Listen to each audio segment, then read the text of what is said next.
Buenos días, gracias por acompañarnos, empezando ya este lunes, apenas empezando, así que eso es un cariño especial que nos merece toda la entrega que cada día disponemos para hacer un buen matutino, y aquí estamos ya, Nelson Rodríguez, Pablo Macchini. Buenos días, señores. Buenos días, país, pueblo dominicano, un saludo lleno de buenos deseos y ojalá que al televidente se le cumplan las metas de este día. El lunes, Adis, es un día especial. ¿Por qué razón? Porque en el país de la informalidad, o sea, del empleo informal, 2 días, sábado y domingo, la gente parada en su casa, eso lesiona cualquier economía. Por eso que ustedes ven tanto dinamismo, tanto movimiento el día lunes, que la gente sale temprano a las calles en busca de nuevas oportunidades o hacer lo que sabe hacer. Eso es una vieja teoría que está comprobada en los hechos, en la práctica. El lunes es un día especial y aquí estamos para entrar de lleno en los temas del día. Yo llegué con mucho brío, yo no sé si ustedes quieren que todos los lunes tienen esa característica, hay que comerse el mundo, y es el marco de la semana. ¿Saben que al mismo tiempo señalar que en estos tiempos de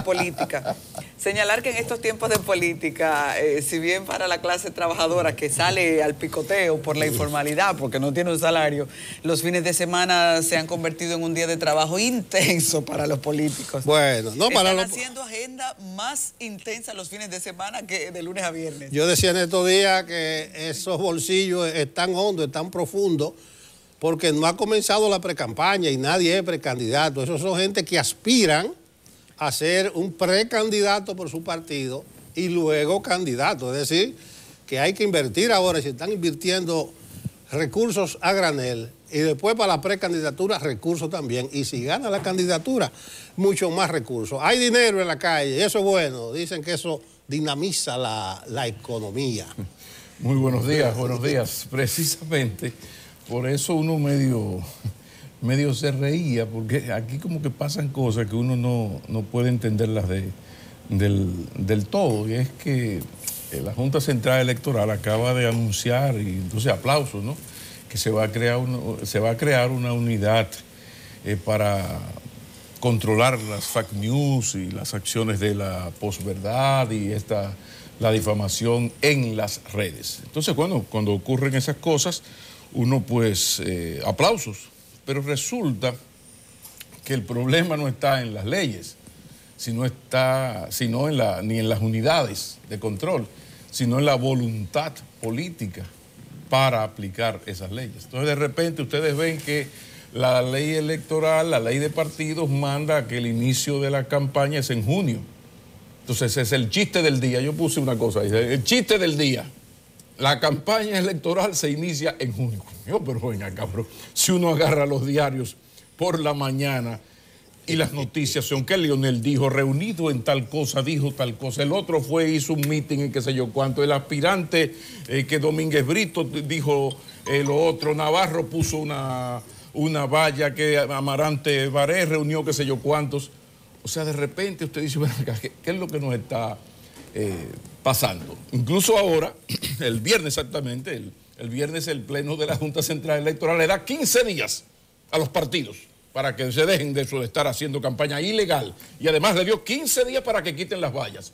Si eso no es un chiste, que venga Dios y lo veo, porque aquí no pasa, qué sé yo, un día, 2 días, si usted recorre un poquito la capital, y más si va a Santiago, que usted no encuentre una valla nueva.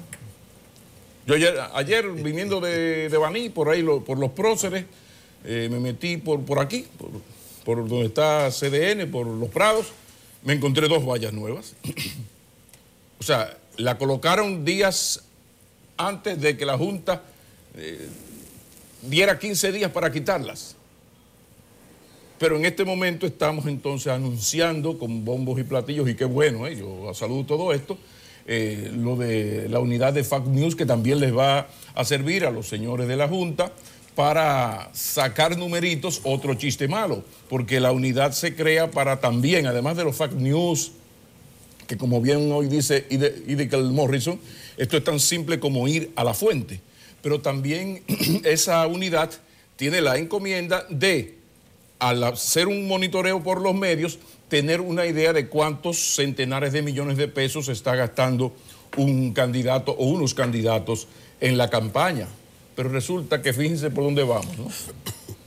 Estoy creando una unidad para controlar lo que acabo de decir, o sea, las fake news, las noticias, estas campañas difamatorias, mentirosas, todo este tipo de cosas, las mentiras, las noticias mentiras, pero también para tener un control de la colocación de la publicidad.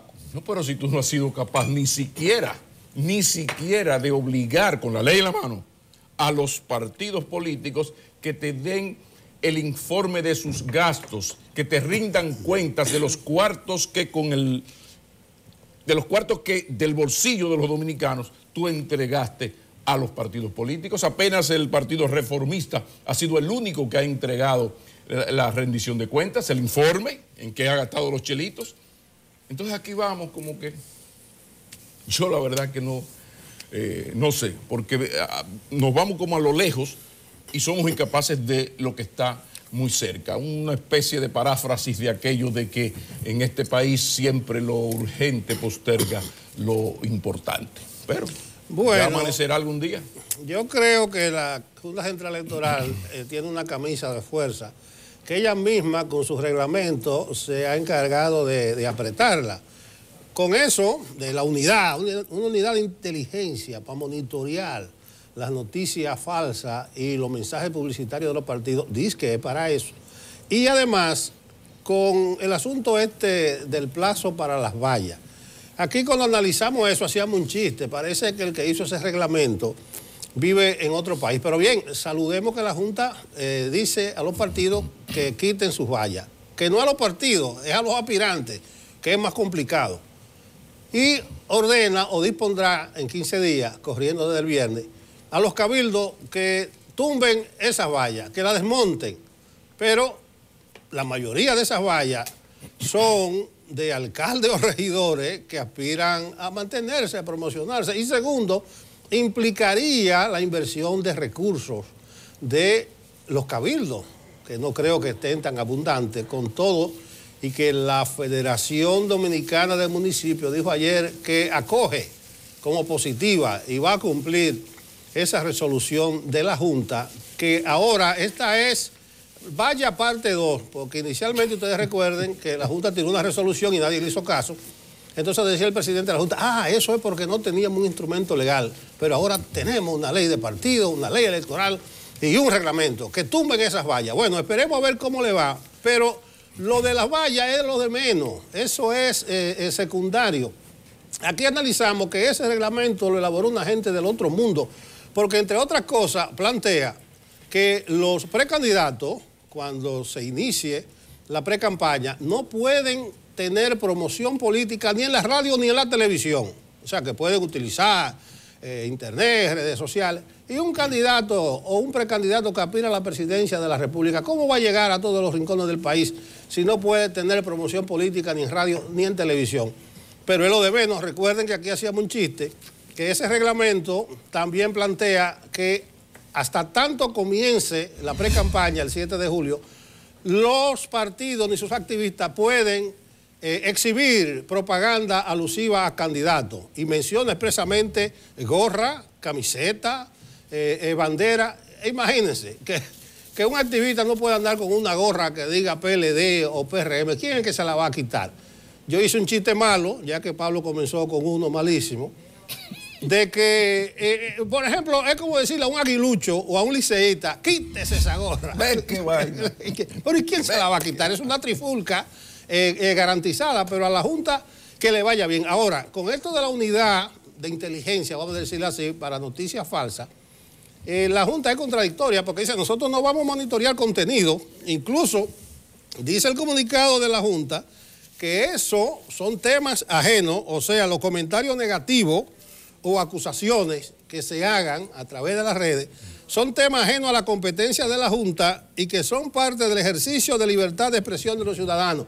Pero resulta que el artículo 44 de la ley de partido, en su acápite 6, o sea, del reglamento en este caso, dice: la difusión de mensajes negativos a través de las redes sociales que empañan la imagen de los candidatos será sancionada conforme a los artículos tanto de la Ley de Crímenes de Alta Tecnología. Ese acápite 6 está atacado en el Tribunal Constitucional, además de otros 4 aspectos. Yo no sé qué está esperando el Tribunal Constitucional para pronunciarse. Yo acepto lo que dijo su presidente, Milton Ray, que ellos tienen su tiempo, que ellos trabajan a su ritmo, pero que decida, ya es demasiado tarde. Perdóname, cuando estamos hablando de un proceso electoral, eso de que yo tengo mi ritmo, hay que ponerle comillas. Aquí ustedes saben, sobre todo después de lo que ha ocurrido aquí con el Ministerio Público, este show triste del Consejo Nacional de la Magistratura, todo lo que tiene que ver con el sistema de justicia, con ser árbitro. Si antes había una desconfianza hacia la justicia, hacia la Junta, todo esto viene afectando. Y yo quiero hacer la anotación porque yo no sé si fue el primero, fui el único, fui uno de tantos, pero yo hace más de un año que en una entrevista que le hice al presidente de la Junta Central Electoral, fuera del aire, yo le recomendaba la creación precisamente de una unidad, no la de control de la colocación publicitaria, pero sí que la Junta Central Electoral debía crear una unidad con capacidad de respuesta, que creo por donde va la cosa, en lo que tiene que ver con las fake news. O sea, ¿qué va a pasar cuando vengan todas estas ediciones de audio, ediciones de video, Photoshop, donde se verá a 20 haitianos entrando y asesinando a 3 dominicanos, y entonces eso aumenta el nacionalismo y hay un candidato que le conviene eso, o aquello que vivimos con la vicepresidenta, aquel Photoshop de aquel documento de los millones, supuestos millones, en un supuesto banco, en un banco creo que de Dinamarca, si mal no recuerdo. Entonces, yo soy responsable en el sentido de que hace mucho porque uno tiene la experiencia de otros países, y aquí veo que hicieron un taller con las experiencias de México, Panamá y Argentina. Entonces yo, porque no quiero que se vaya a pensar, bueno, pero usted estaba recomendando y ahora... No. La unidad en sí, yo comparto eso, y eso se está creando y se va a crear en todos los tribunales, en todas las juntas centrales electorales, poco a poco.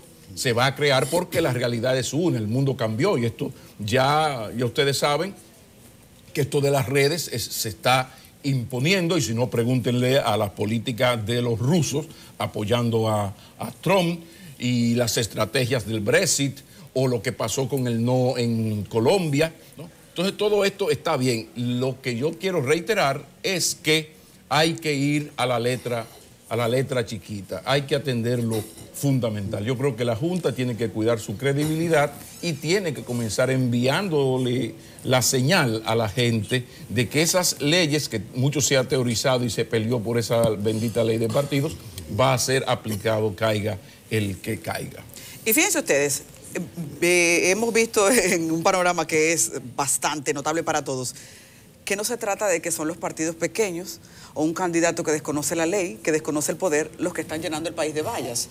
La pregunta entonces para ustedes es, ¿está la Junta Central Electoral a la altura de todas estas nuevas disposiciones legales que se supone tienen que implicar una cancha en la que se garantice una nueva jugada? Pero si nosotros continuamos con nuevas disposiciones legales, pero a final de cuentas el desorden es que cada uno hace lo que quiera, ¿cuál es el rol de la Junta entonces? No, precisamente cuando yo hablé de camisa de fuerza, estoy diciendo eso, de todos los constreñimientos que tiene la Junta para poder cumplir con la tarea que tiene encima. Ahora, yo quiero hacer la misma precisión de Pablo. Yo estoy de acuerdo con que se pongan freno a las noticias falsas, las noticias imprecisas, las malintencionadas, porque eso es un fenómeno de este tiempo. Y sobre todo que se tenga capacidad de reaccionar, de desmontar, porque ya entra en lo de la libertad de expresión, que es otra discusión. Sí, pero ahí voy. ¿Qué capacidad tendrá la Junta para frenar, para desmontar? Es una unidad que va a depender de la Dirección de Elecciones y que va a estar ubicada en la Dirección de Comunicaciones.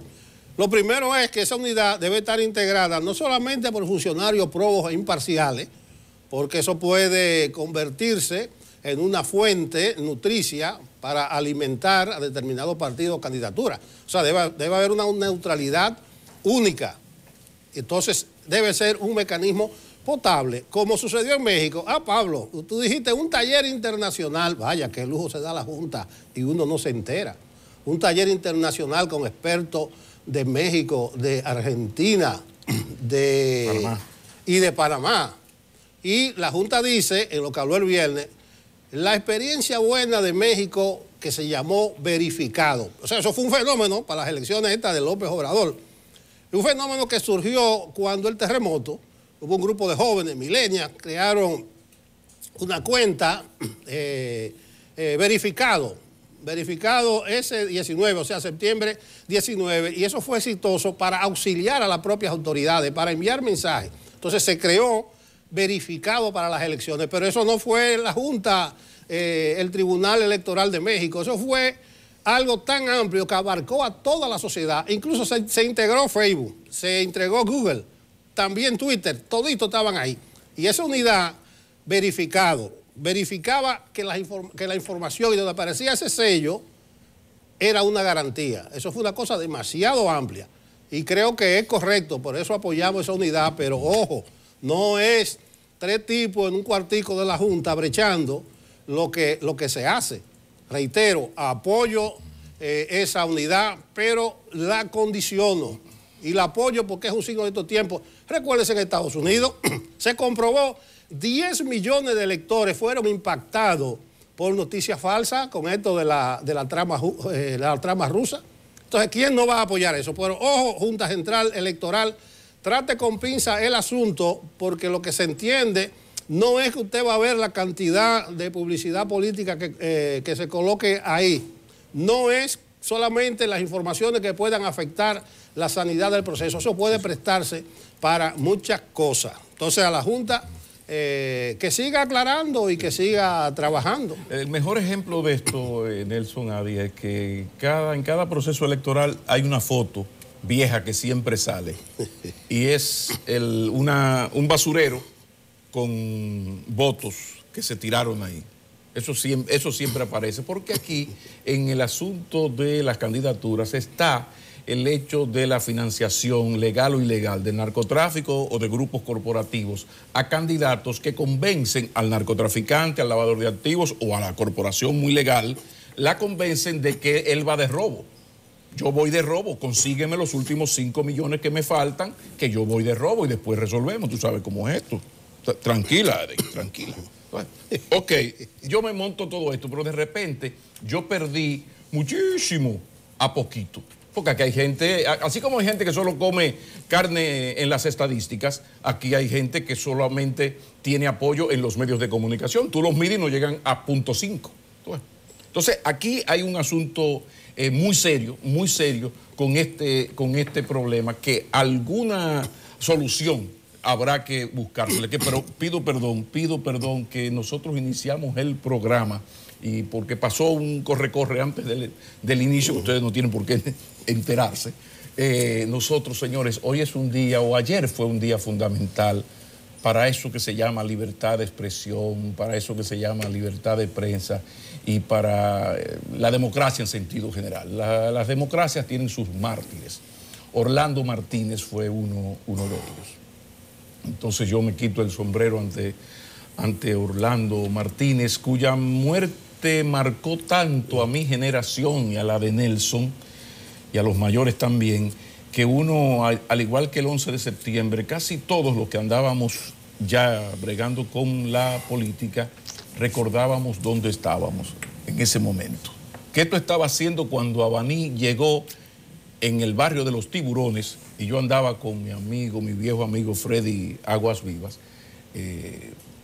¿Dónde tú estabas? ¿Qué tú estabas haciendo? Yo siempre recuerdo que había un gran periodista en esa época, se llamaba Julio César Martínez, Nelson, sí. Director de una... Renovación, creo yo. De Renovación. Y yo por alguna razón pensé que había sido ese señor. Entonces cuando averiguamos, no había internet, esto era llamadas y cosas.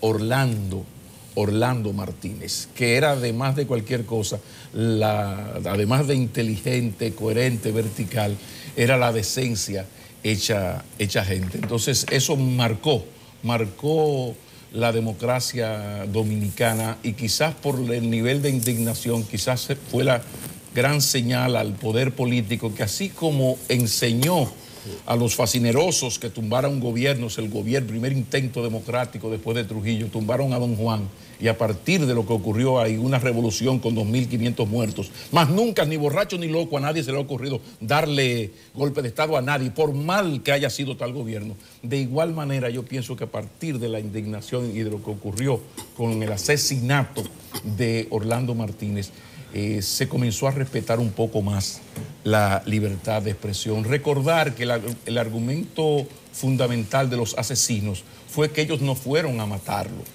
que ellos fueron a darle un susto, que la culpa la tuvo Orlando Martínez porque tenía un revólver 38 cañón corto e intentó defenderse. Entonces ellos tuvieron que matarlo, así, con todo el cinismo y el hijo de P que se escucha. Esa es la explicación, la justificación de los asesinos de Orlando Martínez, ahí en la José Contreras, al lado de la UAS. Terrible. Saben que, regresando un poco al tema de la política, porque aunque uno no quiera, ahí mueren estas temporadas, porque son muy intensas. El tema del transfugismo se parece, y porque uno lo tiene que hablar y escucharlos a ustedes ahora, a cuando nosotros vimos la nueva disposición legal, Código Procesal Penal, que todavía muchos le llaman nuevo, ya no es nuevo nada. El Código Procesal Penal de repente desmontó todo lo que los abogados conocían para que tuviesen que comenzar a aprender. Entonces, en política estamos en ese mismo rol, se supone, estamos en ese momento. Dos leyes, una de partidos, una ley electoral, que disponen cosas tan diferentes a lo que estaba antes, que el político tiene que comenzar a aprender de cero. Ellos se están resistiendo, aparentemente a eso, se están resistiendo porque están queriendo hacerlo igual. Pero ahora lo del transfugismo, porque es el momento, con estos movimientos de visitar pueblos, de buscar votos, el momento es del transfugismo también. Pero ¿cuál es se supone, el código, la herramienta, el marco legal bajo el cual eso tiene que moverse ahora? Bueno, es nuevo, pero ellos se están adaptando, y ellos son los tránsfugas, aquella gente que brincan de un partido a otro. Entonces, la ley de partido y en cierta medida la ley electoral le ponen freno al transfugismo. Yo creo que eso es un avance. ¿Por qué razón? Porque dice la ley de partido y en parte la ley electoral que si usted pertenece a un partido y figura como candidato en la lista de ese, o como precandidato en la lista de ese partido cuando comience la precampaña el 7 de julio, después usted no puede aparecer en otro partido, no se puede inscribir ni ir como candidato por otro partido, porque lo que sucedía era eso, usted perdía en un partido y salía huyendo y lo aceptaban en otro. Entonces dice la ley que no puede irse a otro partido, e incluso que si entra a otro partido podrá optar por una candidatura, o sea, sin haber perdido en otro. Si entra a un partido podrá optar de acuerdo a los estatutos de ese partido, porque hay estatutos que dicen usted tiene que tener un año de militancia. Ayer me di cuenta que el PRM no tiene ningún tipo de limitante, y es lógico porque es un partido nuevo. ¿Qué le van a decir? ¿Que tengo un año de militancia dónde? Y menciono el PRM porque ayer se dio un acto donde juramentaron con la banda de música a una persona que dio varios saltos. Pero primero quiero decir que en la ley electoral la definición de tránsfuga es traidor, que traiciona al partido en que se encuentra.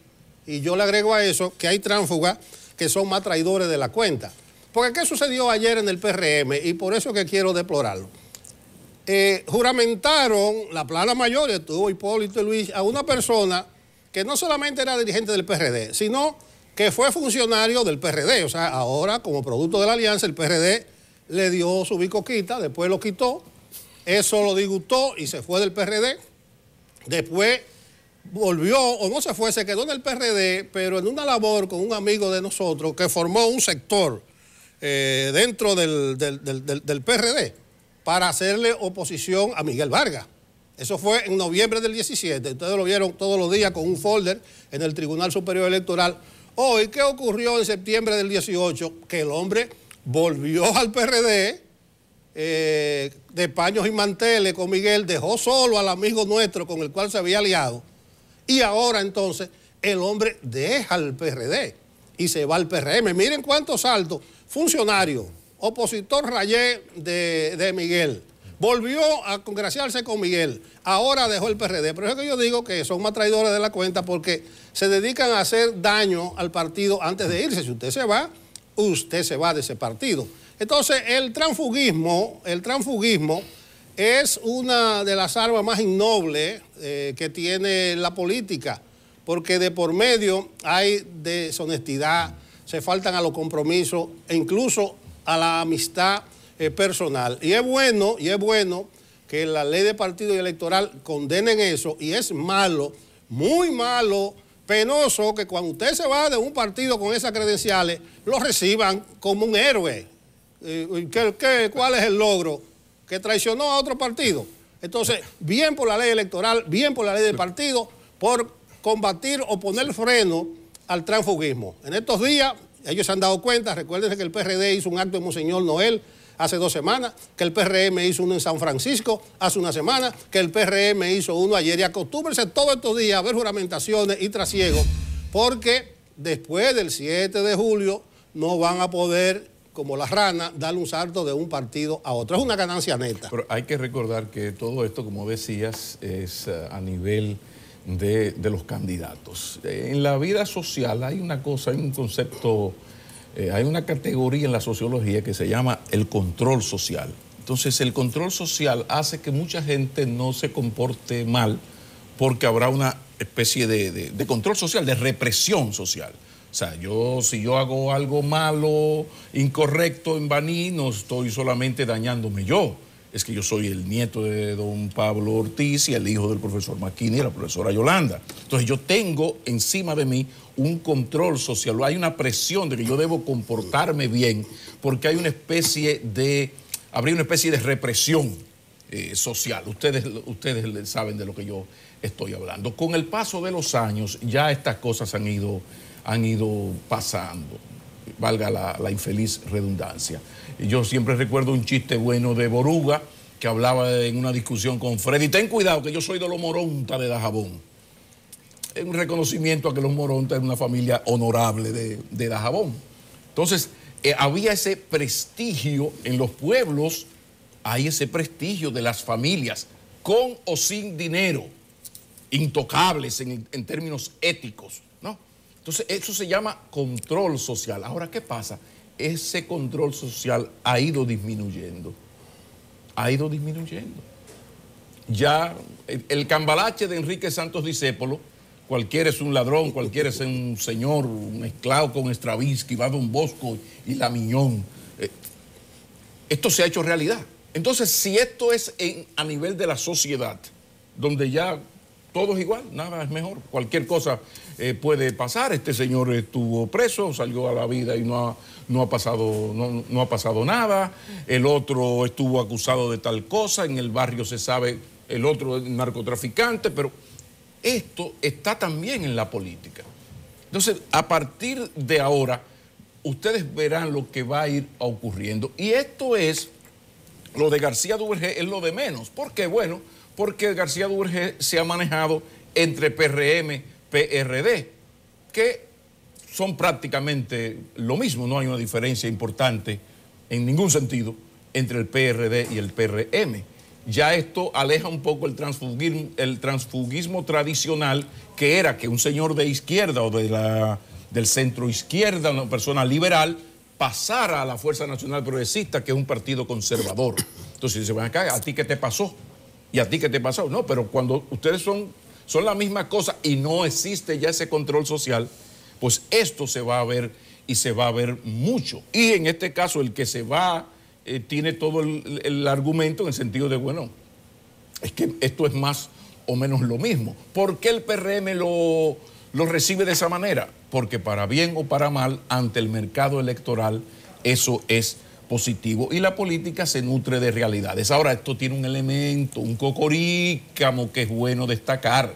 Y es que el PRD, el D, no el mientras tanto, no el M, sino el D, el PRD, no está haciendo la labor de puente. Se supone que una de las funciones principales del PRD, además de hacer posible la modificación constitucional del 15-16, era convertirse en el puente para que todo PRMista que quiera pasar al gobierno o al PLD sin entrar al PLD, tuviera el gran argumento. ¿Cuál es el gran argumento? No, yo estoy retornando a mi partido. Parece lógico. ¿Qué ha ocurrido? Bueno, que el PRD no solamente no está haciendo esa labor, sino al revés, sino que Antonio García Duvergé, que era de los pocos PRDistas que deben quedar en San Cristóbal, uno de los más sonoros y más conocidos en la provincia, pues se va del PRD al PRM. O sea que el PRD se va debilitando, pero además García Duvergé no es el solo. Anótenlo por ahí. Ay, tú me acabas de mencionar que había una corriente, existe todavía una corriente. Ya ustedes verán cómo con el paso de las semanas y los meses irán pasando miembros de esa corriente al PRM. Pero en el caso de García Duvergé es simbólico, icónico, porque Miguel le dio la dirección del IDECO. Cuando, por H o por R, yo no sé, lo quitó del IDECO, se insurreccionó y dijo, Miguel Dictador, esa era la consigna, Miguel Dictador, y formó con otro amigo la corriente interna Rescate del PRD, con varios recursos en el Tribunal Constitucional. Y era incisivo. De un momento a otro dejó ese amigo solo y se fue con Miguel en un gran acto, que Miguel encarna el PRDismo histórico y que el PRD camina a las elecciones con candidato propio y que por eso él vuelve de paños y manteles. Y ese otro amigo, con el cual él formó una corriente interna, no le dijo traidor, sino le dijo que se desengañaba, se desencantaba de su amistad. Entonces ahora también deja a Miguel y va al PRM. En este caso, yo no sé los aportes que será en San Cristóbal, en esa provincia, quién sabe cómo es que se dan este tipo de movimientos. Entonces, yo digo, es un tipo de transfugismo y de tránsfuga sui generis, porque tiene una historia. Hay otro tipo de tránsfuga que se van o se iban sin más ni más. Y otros no solamente se iban, sino que él compraba un partido aparte. Está bien, no me quieren aquí como candidato, yo voy a hacer mi partido para yo ser candidato a la presidencia. Entonces yo creo que en ese aspecto la ley de partidos y la ley electoral ayuda un poco a institucionalizar la política en la República Dominicana, que es lo que todos queremos. Entonces en ese sentido veremos, reitero, gente saltando todos los días. Quiero terminar con la Junta y la noticia falsa, que estaba leyendo lo de México y el asunto de verificado tomó fuerza porque a un candidato, señores, truqueado, lo pusieron a hablar en inglés defendiendo el muro de Donald Trump, a un candidato. Entonces imagínense, no solamente defendiendo el muro en México, sino en inglés. Y a López Obrador, que ganó, hubo un debate porque le iniciaron una campaña, no sé cuál era la maldad, diciendo que la esposa de él era venezolana. En el fondo había un país de reina de belleza, de gente, ¿cómo tú te vas a ir a buscar tu esposa a otro país? Y por ahí estaban atacando y se demostró también que era falso, pero fue en campaña terrible, brutales, que ojalá nosotros no tengamos que vivirla, porque eso ya de cambiarle la voz o montar la voz, nosotros lo hemos vivido en otros procesos. ¿Tú no recuerdas aquella edición que le hicieron al presidente Leonel Fernández? Ah, Leonel Fernández, sí. Aquella edición pésima para dicha de Leonel Fernández, muy mal hecha, pero una edición de un audio donde se ponía a decir a Leonel Fernández lo que no dijo. Yo recuerdo la llamada urgente de los PLDistas a los periodistas de los medios para que estuviesen, nunca lo olvido, en el Hotel Jaragua a las 5 de la tarde, el corre-corre. Bueno, el asunto está que en el mundo de hoy de las redes, tú no puedes decir que salió una gran calumnia contra tu candidato a las 8 de la mañana del lunes y nos vamos a reunir a las 3 de la tarde en tal hotel. No, eso es en segundos. Tienes que tener un equipo que en segundos, en minutos, en una hora, tenga la capacidad de responder rápidamente. Porque en esto de la posverdad la gente cree no la realidad, sino la información que coincide con su punto de vista. Si tú estás en contra de Maduro en Venezuela, te dicen que las huestes de Maduro quemaron un camión con ayuda internacional humanitaria y tú no verificas nada, sino que ya tú lo das por un hecho. Tiene que aparecer, es un buen ejemplo, el New York Times del imperio, el New York Times, y decir, mira, hice una investigación y la investigación demuestra que no, que fueron la gente de la oposición a Maduro la que quemó ese camión. Sí, pero eso, la gente que está del lado de Guaidó, le importa un caramba lo que diga San New York Times. Ya en su esquema mental, en su cabeza, está que ese azaroso de Maduro hizo esto. Eso es un buen ejemplo de lo que puede ocurrir aquí si la Junta y los partidos, saludo a Hideki Morrison, si la Junta y los partidos no crean esa unidad para responder en minutos, y anoten por ahí que el ultranacionalismo va a ser determinante en esta campaña. Ustedes verán las cosas horrorosas que vamos a tener que ver, editadas, medias verdades o calumnias enteras sobre las relaciones Haití-República Dominicana. Antes de la pausa, y ya que el señor McKinney mencionó a Orlando Martínez, yo quisiera exhortar a los jóvenes periodistas, a los nuevos y a los menos nuevos en los medios de comunicación, que le presten atención a esa etapa histórica de lo que fue el periodismo comprometido con una visión del mundo, con un determinado punto de vista que encarnaba Orlando, y además en las distintas corrientes del periodismo dominicano, porque Orlando fue el centro de aquella división del periódico El Nacional. Entonces un grupo de periodistas formó El Nacional en Lucha. Tengo todos los nombres fresquecitos en la cabeza. Y ese El Nacional en Lucha, en contraposición al Nacional tradicional, que Orlando se quedó como jefe de redacción, devino en La Noticia. En La Noticia, el periódico La Noticia de la Julio Verne 14. Entonces hay una gran historia del periodismo dominicano, de sus corrientes, de sus tendencias y de sus principales figuras, que yo recomiendo retomar ahora en este aniversario del asesinato de Orlando Martínez. Y ojalá que antes de terminar el programa podamos presentar a ustedes, a los más jóvenes, el artículo, la columna de Orlando Martínez que determinó que se tomara la decisión de asesinarlo. Se habla mucho de una expresión de un señor que dijo, este es un gobierno huérfano. Y le preguntaron por qué, dijo, bueno, no tiene quien lo defienda. Y a partir de ahí ocurrió el desastre. Al final del programa, vamos a cerrar el programa leyéndole esa breve, pero determinante, histórica, columna de Orlando Martínez, que más o menos decía, váyase ya, ¿por qué no se va usted, señor presidente? Llegó don Hugo. Ya tenemos que irnos a la pausa. Saben ustedes que analizar el padrón electoral nos da muchas informaciones valiosas, incluyendo cuáles son los municipios que tienen mayor poder de cambio en el país, porque son los que tienen más residentes, son los que a nivel del padrón tienen más votos y entonces tienen un poder que cualquiera codiciaría. Y saben que vamos en el próximo bloque a conversar con una persona que ha sido muy vista por ustedes porque es un hombre de los medios de comunicación, que ahora busca la alcaldía del Distrito Nacional. Hugo Veras, con nosotros en breve.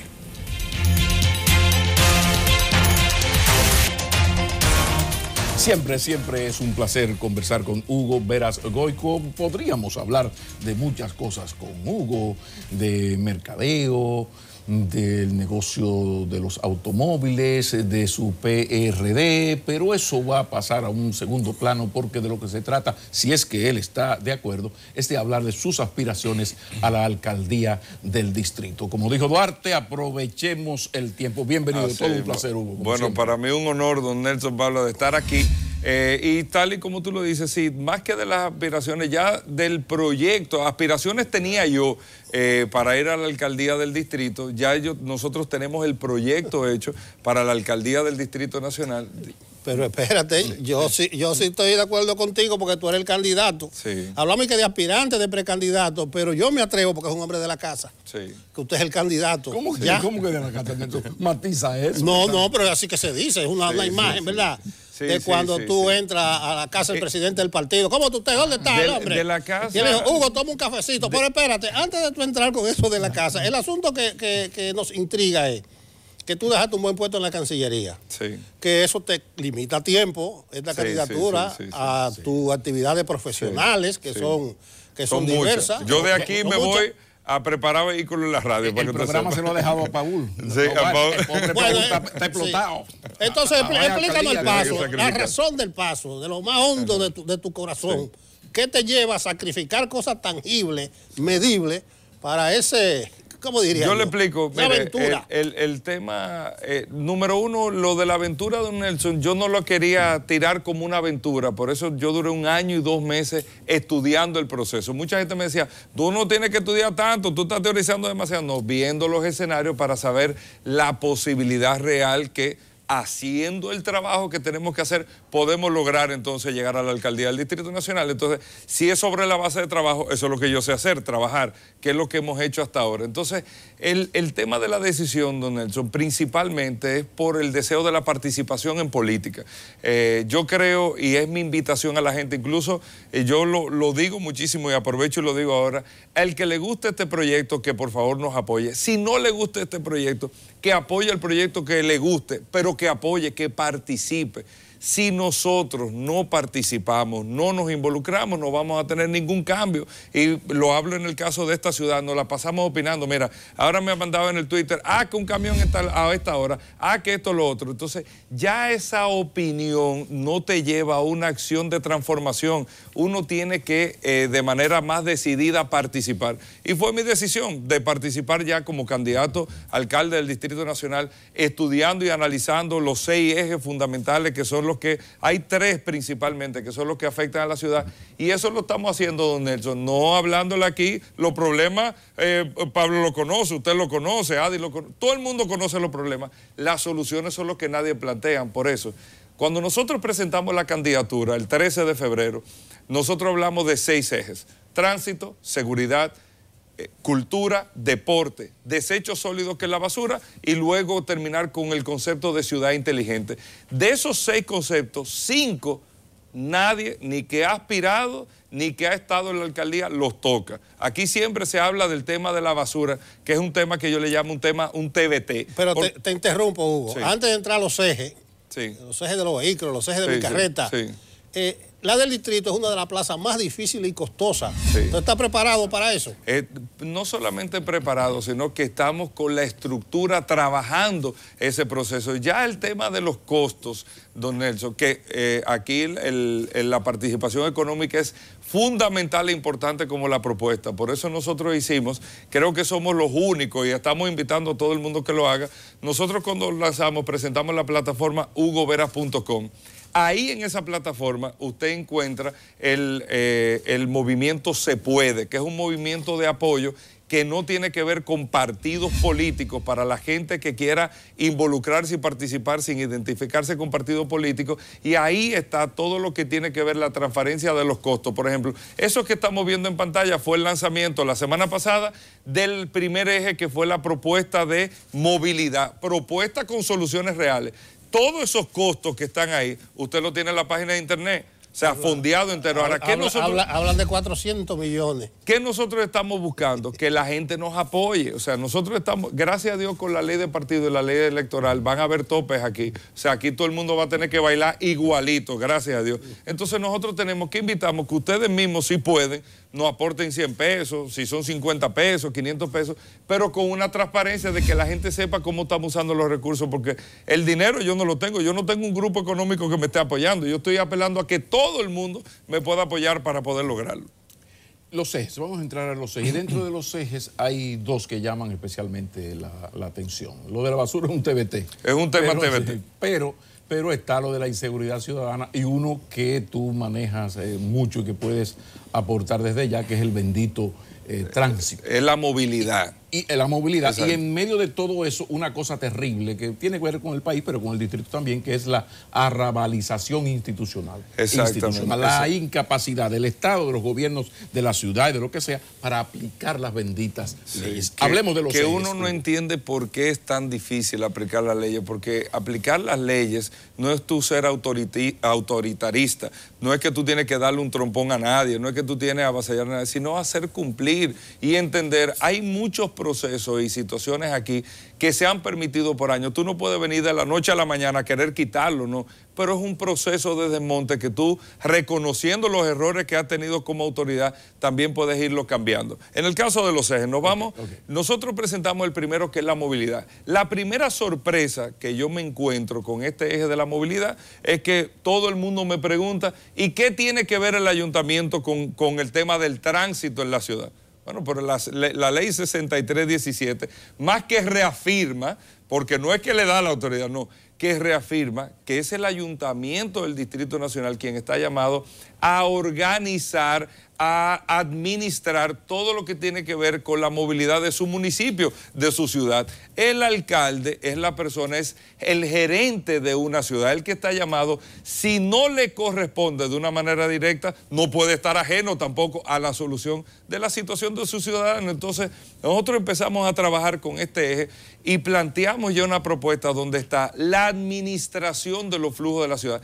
¿Qué pasa en el Distrito Nacional? Aquí están registrados casi el 30% de los vehículos que hay en toda la República Dominicana, casi el 30%. Estamos hablando de unos 400.000 vehículos que están en el casco del Distrito Nacional, plus, oigan bien, que aquí entran y salen todos los días casi 700.000 vehículos adicionales. Es una ciudad que habita 1 millón de personas y la visita 1 millón más. Estamos hablando del distrito, no del Gran Santo Domingo. No. Del distrito, los 92 kilómetros cuadrados del Distrito Nacional, pero con un agravante todavía, que la mayor cantidad de vehículos que hay y que se mueven a diario en toda la República Dominicana están dentro del casco urbano, en un perímetro que está comprendido entre la avenida John F. Kennedy, que es toda esta avenida que está aquí. Nosotros tenemos un impacto en Ciudad Real 2, toda la República de Colombia, muy puntual por un tema residencial, pero ya después todo el flujo está entre Luperón, la Kennedy, si llegamos un poco más allá, Leopoldo Navarro, Máximo Gómez y hasta la George Washington. Ahí es que está la concentración, porque ahí es que está el centro financiero del país, ahí es que está todo lo que es el manejo gubernamental, el comercio principalmente. Polígono Central ampliado. Polígono Central ampliado está ahí. Entonces, ¿qué sucede? Todo esto ya tú no tienes para dónde crecer. En términos viales, sí. Una persona se sienta aquí a decirle, tenemos que hacer unos túneles, salga corriendo. Usted dice, este es lo que le está hablando un disparate ahora mismo, porque no hay forma en el momento para tener una solución inmediata. ¿Qué hacer? Administrar el flujo. Nosotros vamos a cambiar las 4 avenidas principales, estudiado y analizado, junto a 130 calles dentro del casco urbano del distrito. ¿Qué estoy diciendo? La avenida Winston Churchill, por ejemplo, que tiene 3 oficinas principales de los 5 bancos más importantes, 3 están en la Churchill. Tiene 2 hoteles ahora de los más importantes de la ciudad. Tiene 3 torres de oficinas junto a la cantidad de supermercados importantes, plazas también adicionales. Una de las terminales, de las 2 terminales más importantes de autobuses, una está en la Churchill. O sea, ¿qué le quiero decir? La Churchill no estuvo pensada para la demanda demográfica de vehículos que tiene en el momento, colapsó. Por eso es que tú vas a las 9 de la noche, 10 tú dices, pero ¿y este tapón? Todavía en la Churchill con Gustavo hay un tapón a las 10 de la noche. Es porque la demanda de vehículos es muy amplia ya para esta zona. ¿Qué vamos a hacer? Convertir la Churchill a una sola dirección.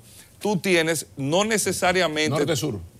Viene sur-norte. Sur-norte. ¿Y la norte-sur cuál iría? La Lincoln, que es el par vial de la Lincoln. La Lincoln te saca todo Arroyo Hondo, toda la Kennedy hacia el malecón, y la Churchill te trae del malecón y te distribuye en la avenida Kennedy si te vas al Cibao o si quieres tomar a la parte este de la ciudad. Entonces, ¿qué sucede ahí? Tú tienes un tránsito mucho más fluido, limitas en algunos casos y eliminas los cambios de los semáforos. Entonces tú tienes una mejor administración del flujo, así como la Tiradentes y la Ortega y Gasset también. Tú haces esos 4 pares viales con 130 calles que tienen que ser todas de inmediato el cambio. O sea, los cambios en términos de movilidad y tránsito no se hacen por etapas. Si tú vas a cambiar flujo, tú no puedes cambiar de tu circulación 4 venas hoy y esperar 3 meses porque tú vas a tener una congestión en el flujo.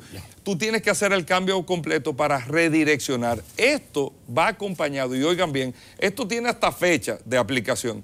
Y este cambio vial es lo que nos va a dar a nosotros la solución de tener un tránsito más fluido, y aunque en algunos puntos te dirá, ven acá, Hugo, pero yo voy a tener que hacer un giro más amplio para llegar a la Lincoln. Sí, probablemente desde el punto donde estés, pero vas a hacer un giro más rápido. Y hacerlo más rápido es menos pérdida de tiempo, menos consumo de combustible, menos contaminación, y eres entonces como una ciudad más competitiva también. Nosotros, para que estemos claros, estamos presos dentro de nuestra ciudad. Salimos de aquí ahora de CDN y salimos con una molestia de hacia dónde nos vamos a dirigir. Quisiéramos quedarnos un rato todavía esperando que sean las 10 de la mañana para leer el periódico. Estamos lamentablemente convirtiéndonos en una ciudad totalmente individualista. Aquí estamos viendo el mapa de uno de los segundos cambios que vamos a hacer y es el acceso a la ciudad colonial, una de las zonas más extraordinarias que tiene nuestra ciudad capital. Esto que ustedes están viendo ahí, y yo quiero ser muy sincero con esto es un plan que estaba establecido. Nosotros lo retomamos otra vez, lo reanalizamos y solamente preguntamos, pero ¿por qué no se ha tomado la decisión? Esa es una pregunta que a mí no se me... Ahora viene la pregunta a ti. Si tú llegas a la alcaldía, porque todo eso está programado, analizado, pensado, funglodizado, el asunto está en la voluntad política. Y algo ha ocurrido que todo esto que está... en papeles, no se hace.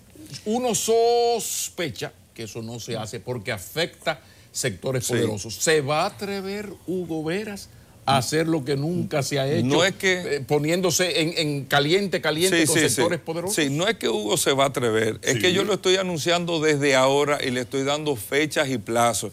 Y yo no me puedo dar el lujo aquí, lo digo en cada sitio donde estoy, número uno, de fallar y número dos, de quedarle mal a la gente. Yo le estoy dando fechas a esto. En términos de ciudad colonial, que es un proyecto para que ustedes sepan, que fue el sector privado que me lo presentó, en verano del 2020, nosotros asumimos la alcaldía en abril del 20. En verano es el primer cambio, porque ese sí es un impacto, vamos a decir, sectorizado. No va a cambiar mucho todo lo que tiene que ver el flujo del casco urbano. Eso lo vamos a aplicar en verano del 2020 y el 1 de enero del año 2021 se transforma el Distrito Nacional completo. Vamos a tener un distrito mucho más competitivo. ¿Y qué te quiero responder con esto, Pablo? Mira, en la vida, hasta para comerse un plátano hay un tiempo y hay un momento. Si tal vez usted se lo come a las 6:30 de la mañana antes de empezar el programa, no es el momento, pero a las 8:20 es el momento correcto. Ya el colapso que tiene nuestra ciudad en términos de movilidad le ha dado el momento justo ya a que esta ciudad tiene que dar unos pasos. Ya los mismos comerciantes, nosotros tenemos dentro de la medida, y te explico, y me he reunido con transportistas, con empresarios importantes, detallistas, donde nosotros vamos a sacar, esto va combinado con una serie de cosas. Otro punto que vamos a sacar es el vehículo pesado del horario del ciudadano. Nosotros le llamamos el horario del ciudadano. Ya te va a calentar. No. Íbamos bien, pero te lo voy a contar, Pablo. Pero te lo voy a contar. De 6 de la mañana a 10 de la noche, aquí estará prohibido. No. El malecón estará eliminado definitivamente. Pero de 6 de la mañana a 10 de la noche, escucha esto, Pablo, que es interesante. Nosotros estamos sacando el vehículo pesado del Distrito Nacional del casco urbano. ¿Por qué, Pablo? Y ha pasado con los mismos transportistas. Los detallistas que me dicen, están buscando, mira, me han recomendado un par de cosas y es lo que estamos pudiendo involucrarse. Para una empresa hasta de supermercado, hacer un proceso de transbordo de mercancía y de suministro, solamente le da probablemente un lugar, un detalle al día. Han tenido que comprar mayores flotillas y están siendo menos competitivos por el tiempo que pierden dentro de la ciudad. Me parece muy correcto, yo apoyo la propuesta, pero David Collado intentó hace unos meses algo parecido, propuso, y las élites empresariales le mandaron a decir que tenemos que reunirnos para negociar, a ver cómo vamos, oye la palabra, a ver cómo vamos a aplicar eso al señor alcalde de la ciudad. Y no ha pasado nada. No ha pasado. Entonces, por eso te pregunté e insisto, ¿te vas a atrever cuando esos señores todopoderosos, terribles, te digan, vete al paso? Tuve una reunión con ellos y lo entendieron. Por un tema es que lo que más les conviene es a ellos y nos conviene a todos, Pablo. Es un tema de menos consumo de combustible. O sea, tu operación en el vehículo pesado va a ser menos costosa. Los mismos choferes que solamente te dan un viaje a la entrada, te van a poder hacer una distribución de 2 y 3 veces. Lo hacen con industriales mucho más efectivo. Lo que no logró David Collado lo vas a lograr. Lo que pasa es que tú no puedes lograr nada si no tienes un plan. Hugo, escúchame. Si tú tienes un plan y yo te lo estoy explicando, y lo que estoy buscando es que la gente se involucre y participe también en la solución. Nosotros hemos ajustado, esto no es absoluto. Lo de David es falta de un plan. No, yo te estoy diciendo que yo tengo un plan y todo el mundo me lo ha ido comprando. Estamos contentos que muchos generales han caído en esa batalla, pero te deseamos suerte. Hablar de soluciones viales y no hablarme de parqueo, no me están diciendo nada. Entonces le explico algo, don Nelson. En el caso de Ciudad Colonial, nosotros tenemos 4 puntos identificados del sector privado, porque estos son inversiones del sector privado. ¿Cómo prosperan los países? Así mismo como prosperan las ciudades, con alianza público-privada. Los gobiernos municipales no tienen recursos para gestionar o hacer obras de infraestructura, pero el sector privado sí la tiene. Y tú tienes lo que tú tienes que ser, el que está en esto, lo que tiene que ir con una visión de gestión, de ser un gestor, para que ustedes se motiven. Mira, yo voy a invertir porque la verdad es que las condiciones están dadas. Hay 4 puntos que están identificados en Ciudad Colonial. En el tema del casco urbano del distrito, ya con la modificación definitiva y hacer una vía norte-sur, sur-norte, no en los 4 vías principales, Churchill, Lincoln, Tiradentes y Ortega no. Hablo de las vías que están dentro en cada uno de los sectores que van norte-sur, sur-norte, este-oeste, oeste-este.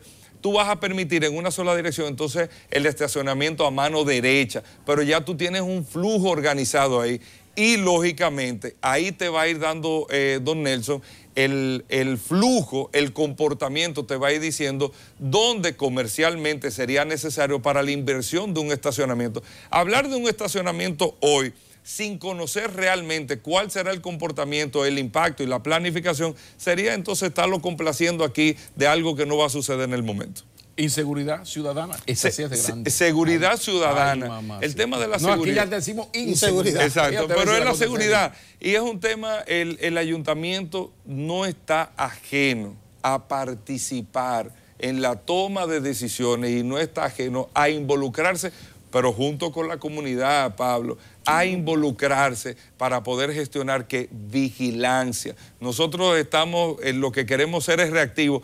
Cuando se metan a robar, cuando lleguen, no, lo que tenemos que evitar el robo, lo que tenemos es que evitar el asalto. El día 1 de abril, la primera semana de abril, para no ponerle fecha, nosotros vamos a presentar, así mismo como yo le presenté el plan de movilidad, el segundo eje que vamos a presentar es el de la seguridad. Pero como ustedes lo están viendo ahí, planteado, organizado y todo, la gente tiene que saber, y usted, Pablo y don Nelson, que esto es un tema de gestión y decisión. Usted acaba de mencionar, muchos generales han caído en esa batalla. Bueno, aquí va un general que va a batallar eso sin tener que hacerle daño a nadie, sin tener que afectar a nadie. Es un tema de que aquí hay un plan, de que la gente lo está viendo. Entonces, cuando tú ves un plan real, no es que vamos a eliminar, atento aquí, o sea, tú vas a eliminar, aquí en República Dominicana todo es eliminar y prohibir. Aquí no hay nada de gestión y solución, es prohibir, eliminar. ¿Qué vamos a hacer con fulano? Con los limpiavidrios en la calle, prohíbelo. No, pero tú no puedes. Ajá, ¿y la solución cuál es? No, lo que pasa es que el asunto es peor. Aquí se prohíbe de palabra. Y ya, entonces, ¿qué es peor todavía? Entonces, por eso es que no pasamos patinando lo mismo. Yo le estoy haciendo planteamientos, propuestas, la gente lo está entendiendo y le estoy poniendo fecha. Y lo que estoy pidiéndole a todo el mundo es que participe y se involucre y que no se quede ajeno a la solución de los temas. Finalizando, este general pertenece a un ejército que está en malos tiempos, pero es un general con... Estamos en muy buenos tiempos, yo lo oí ahorita, estamos en muy buenos tiempos. Pero este es un general con muchas calidades. Yo no soy general todavía, pero voy a... Por su reconocimiento, hay cosas que se le pegan a uno aunque uno no quiera, tú aunque no quieras eres veras y goico y eso tiene un peso específico en esta. Y eso es un mayor compromiso sociedad, para no fallar. Y es un mayor compromiso, claro. Pero lo tiene claro Hugo Veras la necesidad de buscar esa avanzada electoral, de buscar votos fuera de un PRD, que yo sé que no estamos de acuerdo en eso, pero que uno lo ve cada vez más disminuido. Bueno, el PRD, don Pablo, me dijiste don Pablo, me había dicho Pablo. Es verdad, Pablo.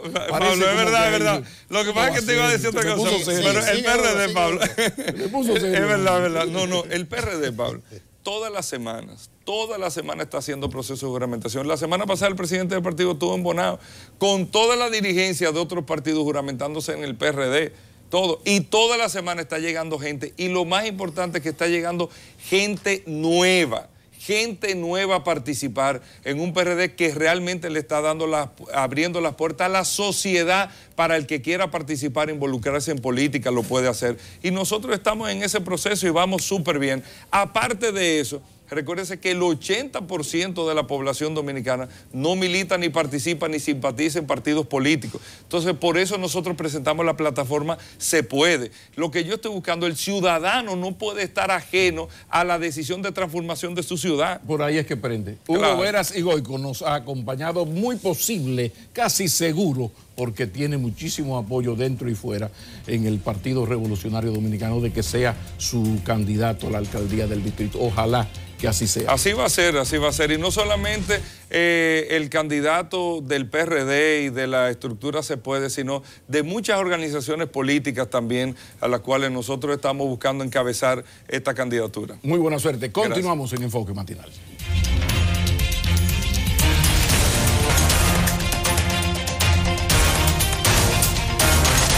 Muchísimas gracias por acompañarnos en Enfoque Matinal, iniciando este lunes como está el semáforo de las noticias. De inmediato vamos a la que será la noticia roja de hoy.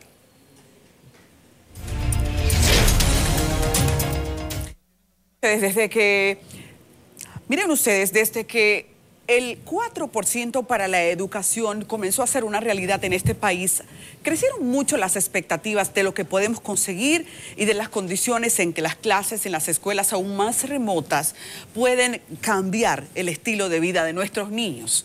Y las oportunidades, esa es la palabra clave, las oportunidades.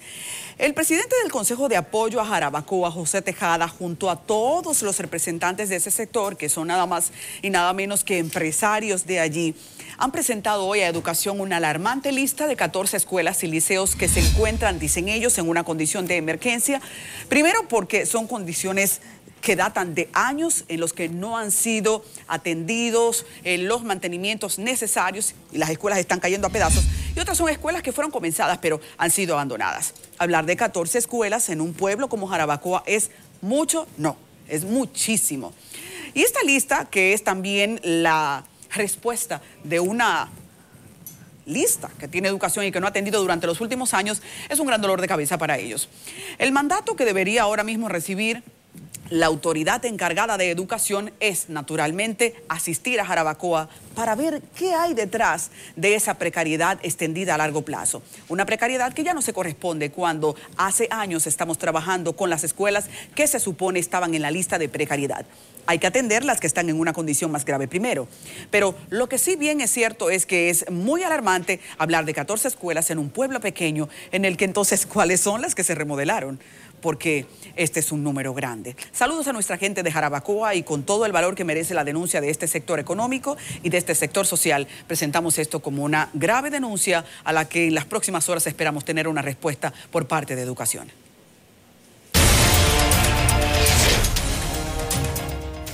Y la noticia amarilla del día de hoy tiene que ver con algo que ya hemos venido hablando desde temprano, aunque con otro enfoque, porque entre vallas, afiches, cruzacalles, calcomanías, murales, parece que estamos ya a solo días del próximo torneo electoral y no es así, ni siquiera hemos empezado la precampaña que para el 7 de julio es según el calendario electoral.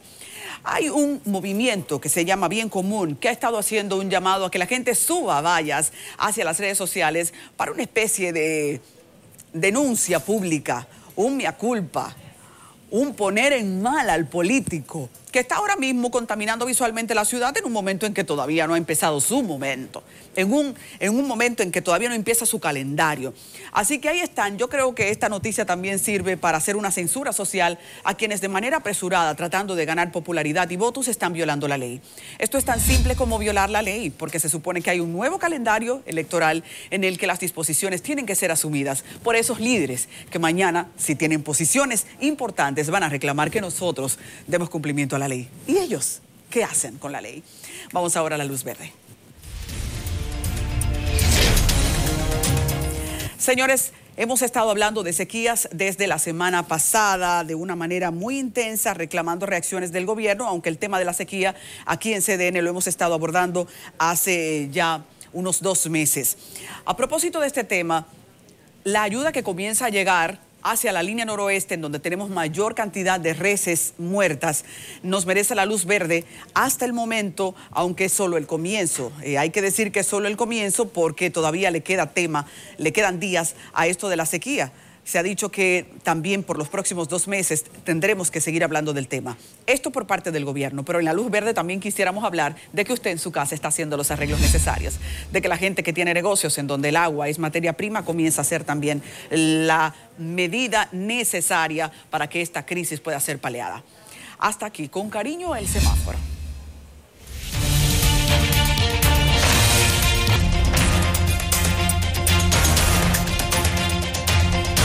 Continuamos en Enfoque Matinal, continuamos en breve, vamos a tener nuestra sección de Poder Ciudadano, pero resulta y viene a ser que hay problemas en el metro, específicamente en el centro de los Héroes, en esa parada. Hemos localizado al director de prensa del Metro de Santo Domingo, Wilson Mejía, para que nos responda esa pregunta. Wilson Mejía, muy buenos días.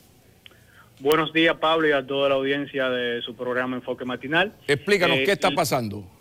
Te explico. Nosotros hemos presentado lo que se llama una falsa ocupación. Es una lectura falsa, como su nombre lo dice, una falla en el sistema técnico de informática, específicamente el que controla el despacho de los trenes en la línea 1, en dirección Centro de los Héroes hacia la estación Mamatingó específicamente. ¿Qué significa esto? Una lectura falsa, como su nombre lo dice, falsa ocupación, es que le presenta al técnico, el encargado de despacho, en la pantalla un tren que no existe. ¿Cómo? Entonces, sí, se puede... Pero eso son palabras serias, Wilson Mejía.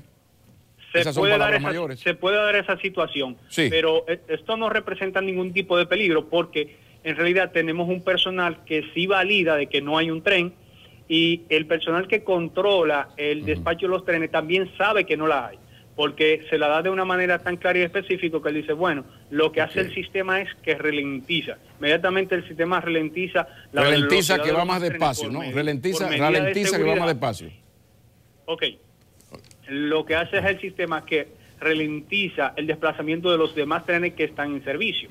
Y por eso es que ustedes han visto hoy el cúmulo de personas, porque si los trenes van más despacio, tardan más en llegar a las estaciones, entonces ahí es que se forman un poquito las filas. Pero no quiere decir que hay un problema que represente ningún tipo de peligro para los usuarios, ni de lo que van en los trenes, ni de lo que están esperando. Tiempo de solución. Tiempo de solución. ¿Cuándo va a estar eso resuelto, Wilson Mejía? Ya desde hace más de una hora ya los técnicos están resolviendo esa situación, están verificando el sistema completo, porque eso es cuestión del software, pero no tiene absolutamente nada que ver con los trenes que están en desplazamiento. Ni hay ningún peligro, no hay ninguna razón para que el usuario tenga ningún tipo de temor. Alarmado, no.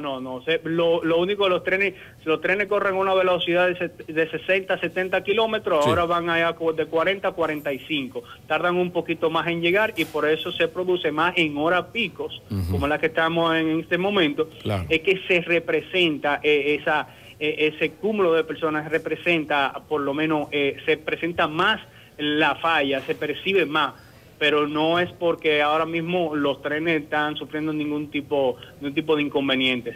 Perfecto. Ya los técnicos de ese sistema están actualizando todo, inmediatamente todo vuelve a la normalidad y adquieren la velocidad normal. Bueno, ojalá que antes de terminar el programa ya eso esté funcionando bien. Estaremos esperando tu llamada o te llamaremos nosotros para que nos terminara el programa con esa buena noticia, ¿de acuerdo? Sí, estamos preparando ya toda una serie de informaciones conjuntamente con los técnicos para dar una explicación ya más ampliada. Perfecto. En 1 o 45 minutos. Muchísimas gracias. Gracias a Wilson Mejía, que es el director de prensa del Metro de Santo Domingo. Ahora sí, hablemos de los derechos del ciudadano con Rosa Pérez, que un día más nos acompaña. Bienvenida, ¿cómo te sientes? Muy bien, gracias a Dios, muchas gracias por tan cálida bienvenida y claro que sí, vamos a tratar un tema bastante interesante. Y de hecho, recientemente, el 18 de este mes, estamos hablando que es el Día Internacional de los Derechos del Consumidor. Hoy vamos a hablar de qué hacer. ¿Qué hacer en caso de que usted asista a un supermercado, usted se tome una bebida y resulta que le cayó mal? le cayó mal, le causó algún inconveniente. ¿Qué hacer si usted compró un producto determinado y cuando usted va... Y está vencido. Y está vencido. Okay. O resulta que está defectuoso. Y usted dice, bueno, pero ¿qué hago ahora? Me lo vendieron, me dieron 1 mes de garantía, me dieron 3 meses de garantía. ¿Qué voy a hacer? Entonces, que es importante resaltar que los derechos del consumidor en el artículo 53 de la Constitución de la República están debidamente tutelados, están salvaguardados y dice claramente la Constitución que toda persona tiene derecho a recibir bienes y servicios de calidad. Y en caso de que no reciba esos bienes y servicios de calidad, tiene que ser indemnizado. Entonces, si está debidamente tutelado y hay una ley, la ley 358-03, sobre protección de los derechos del consumidor. Y yo les recomiendo, porque todos somos consumidores, todos adquirimos y recibimos bienes y servicios, que esta ley, todo ciudadano, ¿verdad?, que nos está sintonizando en esta mañana, la pueda adquirir o descargar la guía de Proconsumidor, que es una de las instituciones que vamos a conversar la mañana de hoy. Por cierto, ¿con qué cuenta? Porque yo sé que existe Proconsumidor, pero el ciudadano, ¿con cuáles instituciones, en términos institucionales, con qué yo cuento como ciudadano para esos abusos y para defender mis derechos de consumidor? ¿Cuáles instituciones hay además de Proconsumidor? Existen 6 en total que son específicas. La más común es Proconsumidor. De hecho, en las estadísticas de octubre a diciembre se obtuvieron 1.443 denuncias. De esas 1.443, la principal era por el tiempo de entrega, de que quedamos que usted me iba a entregar el 24 y resulta que ha pasado 1 mes y medio y usted no me ha entregado el producto. Entonces, esa es una razón. También está el tema de la propina legal. La propina se da cuando usted va al establecimiento, usted consume, entonces usted paga la propina. Pero si usted usted simplemente compró y se lleva su mercancía, usted no tiene que pagar la propina. Entonces, ese es otro tema puntual por el cual se dan las denuncias. Entonces, ¿cuáles instituciones? Pero antes de las instituciones, ¿qué yo puedo hacer si se da eso tan frecuente? Yo paso a recoger lo que compré en este restaurante y me ponen el 10%. ¿Qué yo puedo hacer? ¿Hay un libro de registro? ¿Qué opciones yo tengo? Se puede acercar a Proconsumidor y reclamar. Hay 2 tipos. Usted puede hacer una denuncia cuando hay una acción determinada que violenta a los consumidores, como esta que estuvimos hablando. Entonces usted toma la llamada, el 311, llama a Proconsumidor y pone una denuncia, llena un formulario. Entonces, en ese formulario también hay un proceso después de conciliación donde se le asigna abogados para entonces conversar con la empresa y ver qué fue lo que sucedió y poder llegar a un acuerdo. Pero si está prohibido hacer eso y yo como ciudadano llamo a Proconsumidor, la ley prohíbe que si yo no me senté en el establecimiento, sino que lo pasé a recoger, no me puede cobrar el 10% y me lo cobró y tengo la factura de que se me cobró. ¿Proconsumidor tiene que ir a un juicio y una cosa o sencillamente aplicar la ley? No, ¿Hay que una conciliación, una cosa? Una conciliación. Si se hace el proceso de conciliación en Proconsumidor, simplemente a usted se le indemniza, se le devuelve su 10%. Y si usted ya quiere reclamar en los tribunales de la República por el 10%, esta es otra alternativa. Sí, pero yo digo la penalización porque de repente el 10% de 3,000 pesos son 300 pesos. Entonces, si es una actividad frecuente, Proconsumidor puede ponerle multas al establecimiento y las multas van a depender de la cantidad de veces, ¿verdad?, que con la frecuencia con la que se haga o se efectúe esta falta. Entonces, sí, Proconsumidor tiene la facultad de colocarle multas. Entonces, ¿cuáles otras instituciones están? Está Protecon, señores. Es muy interesante Protecon. Protecon es la institución que se encarga de salvaguardar a los usuarios en materia de electricidad. La Superintendencia de Electricidad creó esta unidad, Protecon. Vamos a Protecon porque tenemos, por ejemplo, un tema de una factura eléctrica o un contador que resulta que antes yo pagaba 1.000 pesos y después son 3.000 pesos que estoy pagando ahora de factura. Hay un problema. Entonces yo voy a Protecon, pongo mi denuncia, igual lleno un formulario, hago mi reclamación. Una de las cosas interesantísimas de la Ley General de Electricidad es que el usuario tiene la facultad de poner un dispositivo medidor paralelo al que pone la Superintendencia de Electricidad. Eso que usted tiene la posibilidad de, si usted está desconfiando del sistema eléctrico, pues entonces poner este aparato en el artículo 49, específicamente en la Ley General de Electricidad, te da esa facultad. ¿Para qué? Para tú tener control. ¿Ves verdad que yo estoy consumiendo 3.000 pesos cuando antes eran 1.000 pesos? Entonces ahí está pues, el poder ciudadano de que si usted conozca las legislaciones que a usted le dan ese poder, esa facultad para usted reclamar sus derechos. ¿Qué otra institución está? Prousuario. Usted tiene problemas de deuda. Unas cláusulas abusivas que le pusieron a alguna entidad bancaria del Estado. Y esa letra chiquita, la doña letra Rosa, caramba. En 6, por ejemplo. Sí. Cosa que es prohibido, es a partir de 10, según lo que se establece claramente. Y usted tiene unas deudas, entonces usted quiere consolidar esas deudas. Entonces usted se va a prousuario. Todo lo que tiene que ver con entidades financieras, con entidades bancarias, entonces esa es la institución correspondiente. ¿Pertenece a la superintendencia de bancos? De bancos. De bancos, ok. Principalmente la Junta Monetaria fue que creó esa desmembración, esa parte para proteger al usuario. ¿Qué otra está? Indotel también. Ay, las telefónicas. La telefónica, que el teléfono, que me llegó la factura cara o que me pusieron de más, que yo cogí un crédito entonces por un producto que ha pasado, un producto determinado, yo tomo, aparte del teléfono, tiene la facultad de que le ponga, puede comprar una laptop también, las telefónicas. Entonces le incluyen eso a la factura normal, me están cobrando de más. Entonces yo voy a Indotel también, hago los procedimientos correspondientes, me dan un plazo. Y lo interesante de todo esto, señor, que es importantísimo que el ciudadano, es que todos los servicios son gratuitos. Sí, la gratuidad ahí está involucrada. Que el ciudadano solamente tiene que, a través de una llamada telefónica, de un correo electrónico, también hasta de un mensaje de WhatsApp, el consumidor tiene esta alternativa. Y usted escribir y decir, mira, me está pasando esto, también puede poner, aparte de denuncias, puede poner reclamaciones. Las denuncias es diferente porque es en cuanto a una acción determinada porque se está violentando los derechos del consumidor. Pero la reclamación, que de hecho esa denuncia usted puede ponerla de manera personal, pero también puede ponerle un tercero.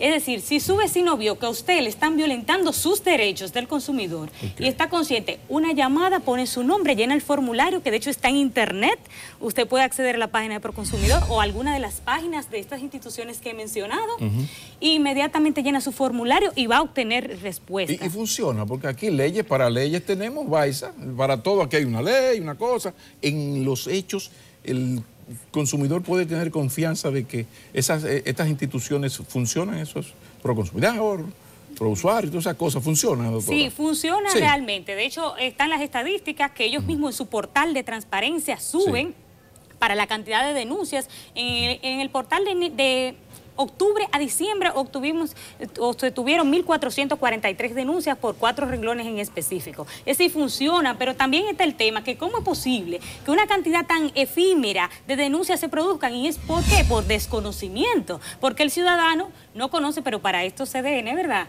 ha creado esta plataforma de poder ciudadano para que el ciudadano se empodere y conozca sus derechos y entonces acceda a las instituciones de manera gratuita. Si después que usted accede, está también la Superintendencia de Seguros, que también tiene su protección, su departamento de protección al consumidor. Si usted, el tema de seguros es algo bastante interesante que no me quieren. O por ejemplo, yo fui y fue una clienta le facturó al seguro y que después que eso no le cubría. Y cuando se comprobó que sí, que efectivamente le cubría, que tenía cobertura, pero en principio ya pagó. Entonces el seguro tuvo que indemnizarle. Esas son de las cosas que se ven frecuentemente en ese departamento de seguro. Precisamente los truqueos, para decirlo popularmente, los abusos más comunes de estas instituciones contra el consumidor, lo que podemos ver en telefónicas, aseguradoras, bancos. ¿Cuáles son las estafas más comunes, los abusos más comunes en contra del consumidor?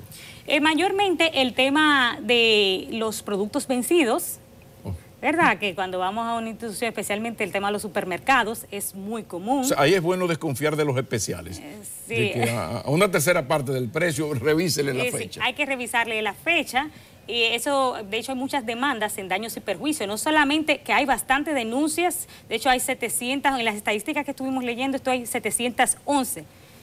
Comparándola con las demás, es la que mayor denuncias tiende a tener. Exacto. Entonces, esa es importantísima, esa parte. ¿Qué otra cosa Perdón, ¿es legal que a mí me vendan en especial un yogur, pero que se vence pasado mañana y me lo vendan hoy. Si, o sea, eso es legal. Todavía no se ha vencido el producto. O sea, si no se ha vencido, soy yo que debo tener, cuidarme yo de no comprar una cosa. Exacto, porque ahí le están diciendo claramente cuándo se vence. Pero el supermercado tiene la obligación de sacar eso del mercado, porque le puede afectar. Le puede afectar de manera a la salud de la persona. ¿Qué otra cosa? La publicidad engañosa. Por ejemplo, yo tengo, me ponen aquí una mesa que cuesta, una mesa con unas sillas, 20,000 pesos. Resulta que cuando llego allá, dice con impuesto incluido 20,000 pesos. No, que son 35,000 pesos. Que fue un error. No, que eso fue, exactamente. Entonces la publicidad engañosa es penada, es decir, es debidamente multada. La institución puede tener inconvenientes. Si usted hace su reclamo en pro consumidor, usted va a tener inconveniente. Entonces, ¿qué hacer? Acercarse a las instituciones pertinentes que de manera gratuita se la brinda el Estado. O en caso de que, ¿verdad?, el daño sea mayor, usted contrata a un jurista. También es importante resaltar que hay abogados gratuitos dentro del Proconsumidor para cuestiones específicas. Sino solamente el tema de la institución y la parte administrativa, sino que hay abogados defensores gratuitos. Ahora, cuando se va ya a una demanda mayor con una empresa bastante grande, pues usted puede optar por la vía privada. Esto es derecho, esto es poder ciudadano. Derecho para el ciudadano. Claro. Muchísimas gracias. La doctora Rosa Pérez nos ha acompañado, de esto se trata, y cada lunes vamos a tenerla aquí para eso, para mostrar el poder ciudadano. Continúa Enfoque Matinal.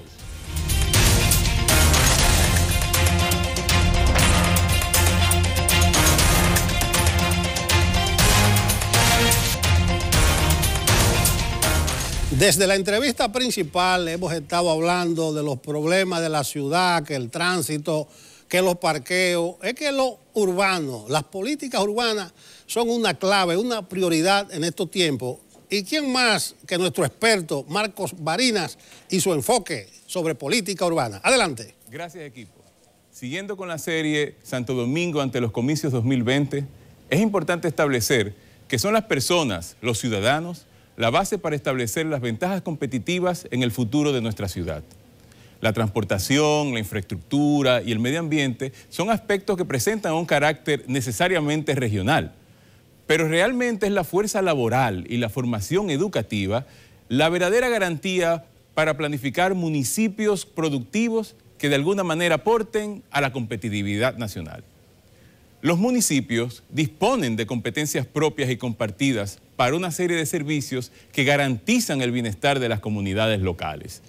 Este régimen de competencia, que está en la Ley 17607, juega un papel importante que orienta el accionar municipal y determina la capacidad que tienen los ayuntamientos para atender necesidades ciudadanas. La mayoría de estas competencias propias de los municipios, 12 de 15, están relacionadas con la prestación de un servicio público. En cambio, la mayoría de las competencias compartidas con otras instituciones, que son 9 de 10, pertenecen al ámbito del territorio. Sin embargo, la distribución de servicios y recursos en el territorio es muy desigual. Una de estas desigualdades tiene que ver con la competencia que tienen los ayuntamientos de educar y capacitar a sus municipios, sobre todo en lo que tiene que ver con la educación técnica superior. Las instituciones de educación superior en la ciudad de Santo Domingo enfrentan grandes desventajas porque operan en entornos urbanos ineficientes e insostenibles. Sin embargo, esta problemática abre un espacio de oportunidad para que las mismas universidades se conviertan en líderes gestores de los cambios que debe asumir la sociedad para garantizar entornos urbanos de calidad. La República Dominicana cuenta con aproximadamente 50 instituciones de educación superior reconocidas por el Estado, de las cuales más de 30 son universidades. La población estudiantil del país pasó de más de 100,000 estudiantes en 1990 a una población matriculada actual de más de 500,000 estudiantes. Pero no significa este crecimiento algo positivo en términos de la formación de nuestros jóvenes. ¿Dónde es que radica el problema? Bueno, resulta que prácticamente la mitad de la población estudiantil nacional se encuentra en el Distrito Nacional, una matrícula de más de 225,000 estudiantes. Y el 80% de esta matrícula se concentra en solo 2 kilómetros cuadrados. Sin embargo, a pesar de este altísimo número de estudiantes matriculados en el Gran Santo Domingo, el porcentaje de desempleo urbano de nuestra ciudad capital es el más alto de Latinoamérica y el Caribe, con un altísimo 15%. Esta injusta distribución del equipamiento de educación superior es grave para el Distrito Nacional, al que se traslada una gran cantidad de estudiantes desde otros municipios, contribuyendo así a problemas serios de tránsito, arrabalización comercial de los entornos universitarios, escasez de servicios y precariedad de la transportación pública. También es grave para las mismas universidades, que se ven obligadas a incluir en sus presupuestos de futuro grandes sumas de dinero para contrarrestar la falta de servicio que el Estado debería proveer, ya sea construyendo grandes superficies de parqueo o en seguridad privada para los mismos estudiantes. De hecho, algunos centros universitarios privados tienen más superficie de estacionamiento que de salones, clases y laboratorios juntos. Debemos revisarnos seriamente como sociedad si estamos dedicando más espacio para guardar carros privados que el que dedicamos para educarnos. Nuestras instituciones académicas, si bien han desempeñado un papel importante en la formación de las comunidades dentro de sus propias parcelas, aún tienen un papel importante que jugar en el esfuerzo para reducir los impactos ambientales que se generan en los entornos urbanos donde ésta se asienta. Y eso implica llevar a cabo una colaboración con la sociedad civil, el gobierno local, bajo una premisa muy esencial, y es que debemos aprender a vivir juntos. Un plan de estrategias sostenibles debería crear un consenso entre instituciones públicas y privadas que se ubican en el sector donde las universidades están. Para esto sería necesario conformar una figura nueva, que es la figura del distrito universitario, que debería contar con normativas especiales, incentivos y acuerdos sobre responsabilidades colectivas como la transportación pública de los estudiantes, el estacionamiento, las redes peatonales y la seguridad urbana. Aprender a vivir juntos requiere de miradas a mediano y largo plazo, miradas que incentiven la cohesión social y hagan evolucionar nuestro modelo de gobernanza.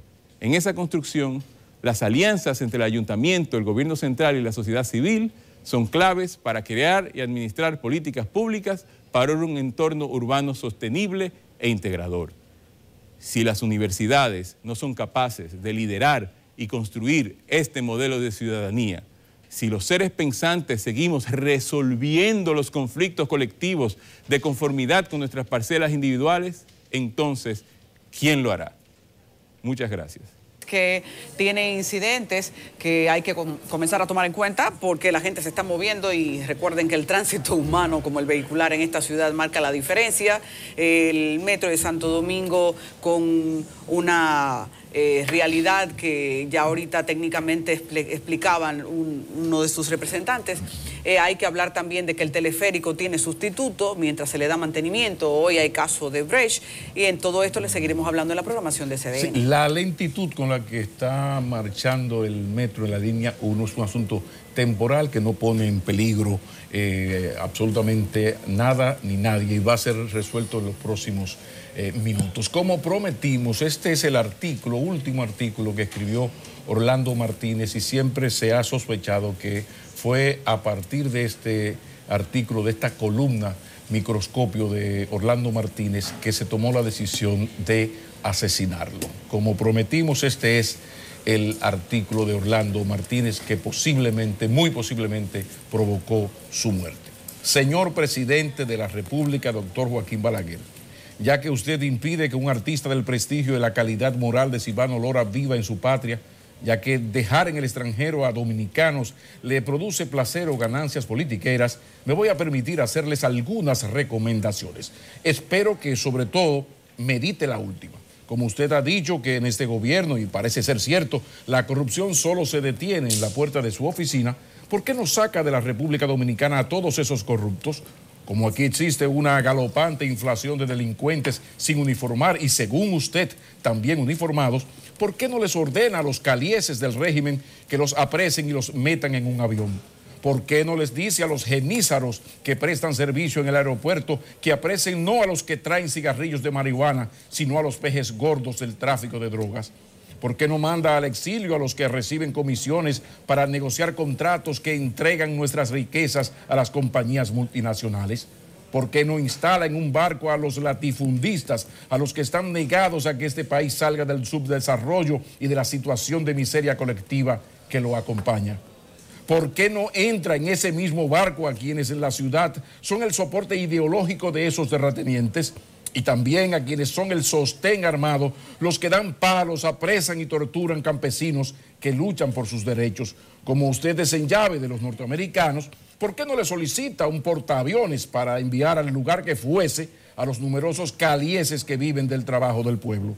En caso de que su amistad con los Estados Unidos sea más estrecha de lo que sospechamos, ¿por qué no le pide al Pentágono un cohete último modelo con el objetivo científico de crear una colonia de calieses en la Luna? ¿Por qué no desaparece de la vista de los dominicanos honrados, que son la mayoría, a todos los vagos que en este gobierno cobran sin trabajar? ¿Por qué, tómelo en cuenta, no deposita en un cómodo asiento de primera a los funcionarios irresponsables que se las dan de fuché contemporáneos y a la hora de la responsabilidad no dan la cara? Y mi recomendación final: si es inevitable que esta situación continúe, si es imposible evitar actos indignantes y miserables como el que presencié el domingo en el aeropuerto, ¿por qué, doctor Balaguer, no se decide usted a subirse en el avión o en el barco y desaparece definitivamente de este país junto a todos los anteriormente mencionados? Eso escribió Orlando Martínez en su columna Microscopio del Nacional. Qué manera de terminar un programa. Que hoy cualquiera dice dos cosas raras en un medio de comunicación, pero decirlas en ese momento sí que era grande. Señores, gracias por estar con nosotros. Mañana a las 7 aquí les esperamos.